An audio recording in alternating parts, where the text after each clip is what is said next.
السلام عليكم ورحمة الله تعالى وبركاته مشاهدينا الكرام، أينما كنتم في جديد توقعات حالة الطقس القريبة المدى والبعيدة المدى بالنسبة للجزائر. إذا كنت عزيزي المشاهد تشاهد هذا الفيديو لأول مرة، لا تنسى الاشتراك في القناة والتأكد من تفعيل الجرس ليصلك كل جديد إن شاء الله كل يوم. إذا مشاهدينا الكرام، في السلف التراكمات الأمطارية كما نلاحظ 12 ساعة القادمة وكذلك 10 أيام القادمة مشاهدينا الكرام، حالة من الاستقرار تعجب كل أرجاء الولايات الجزائرية، ولا وجود لأي تساقطات مطر للأسف في خلال 24 ساعة أو 3 أيام القادمة.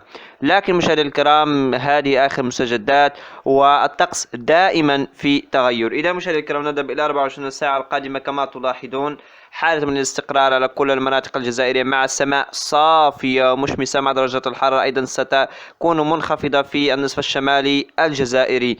كذلك إلى 3 أيام القادمة مشاهدينا الكرام لا زال الطقس كما هو عليه، تجب حالة من الاستقرار نتيجة المرتفعات الجوية المهيمنة لا في البحر الأبيض المتوسط ولا في الشرق الجزائري أيضا ولا حتى في الوسط الجزائري. تكون هناك بعض المرتفعات المهيمنة والتي تمنع أي تساقطات مطر حسب آخر التحديثات لهذا اليوم أو منذ 15 دقيقة.